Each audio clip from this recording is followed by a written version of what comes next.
And I need you to touch me, Lord. Touch my mind, my heart, my life, my Lord. Fill me, Lord. I want you close. So we're here with Donna Fox, who lives in Willis, Texas. She attends Sacred Heart Parish in Conroe, Texas. And she's here to tell us about the enthronement of her business to the Sacred Heart. What kind of business are you in, Donna? My husband started this business about 20 years ago, and it's in the petroleum industry. We have experts in the fields of drilling. We're actually in the drilling sector.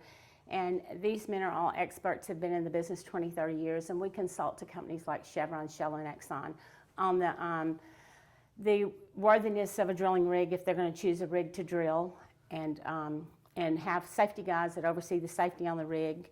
And we actually have a division that teaches you how not to blow up your rig like they did the Macondo. Now this seems an unlikely choice, but why did you have your business enthroned to the Sacred Heart? We had our business enthroned to the Sacred Heart because since I was very young, my parents were dedicated to the Sacred Heart and enthroned our family, and then served as Sacred Heart Apostolates and missionaries for 30 years before their death. So I knew how important it was that we proclaimed Jesus as King of our company. Okay. And how did your husband react to that? Because he was not Catholic at the time. He was not Catholic, and I was kind of concerned that he didn't want to do it, but he didn't hesitate. And whenever he was reading as the leader, the people that knew he was not Catholic, that knew him later said, it was amazing to see him proclaim Jesus as CEO of his company, and he was so serious about it. And he did, and he was serious.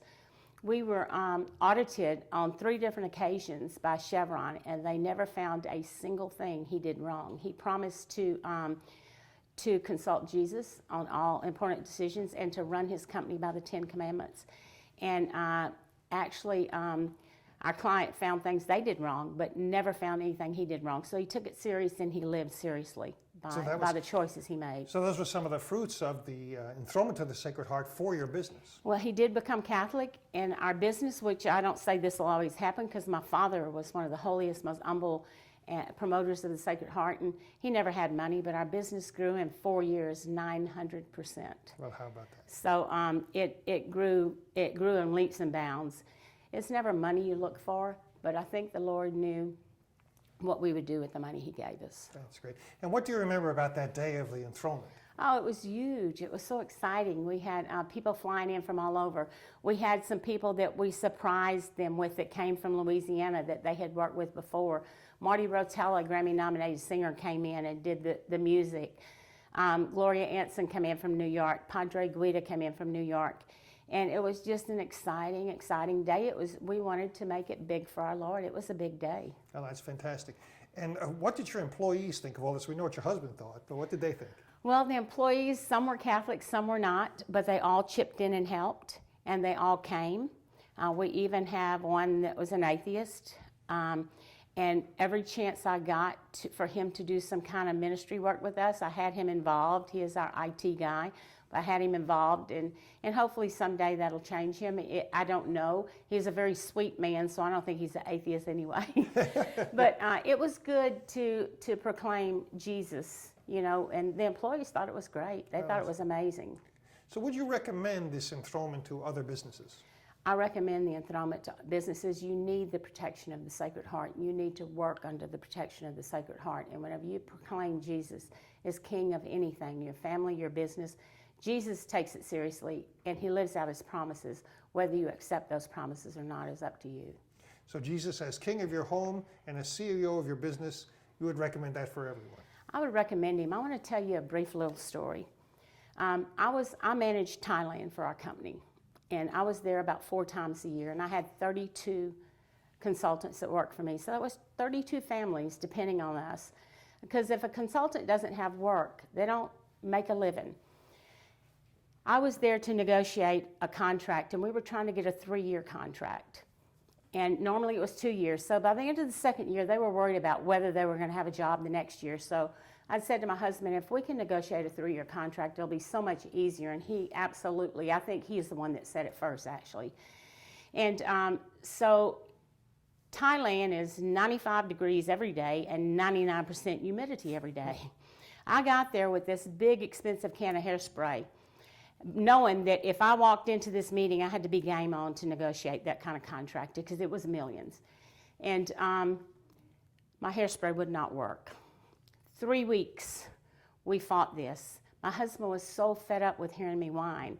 He went and bought every kind of hairspray you can find in Bangkok. All of them were terrible. Your hair stuck together. I'm getting dressed that morning to go for the negotiations with all the big guys at Chevron. My husband is sitting in the living room of the place that we're at, the little suite, and I'm in there getting dressed, and he hears me say, "Okay, Lord, I have had enough of this. You promised to bless all my undertakings." That, I think, is promise number 6, if I remember right.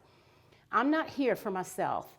I'm here to negotiate for 32 other families. If I'm not successful today, they don't have jobs. I'm here because we also take care of an orphanage here. We're there, we're helping them, monetarily we help them. You promised to bless all my undertakings. I'll serve you like you asked me to serve you. So when I press this hairspray, it's gonna work.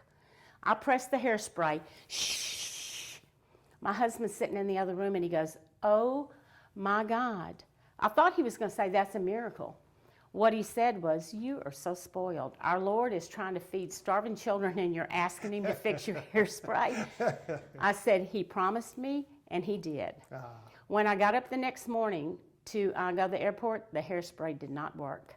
But when our Lord makes a promise, he keeps his promise.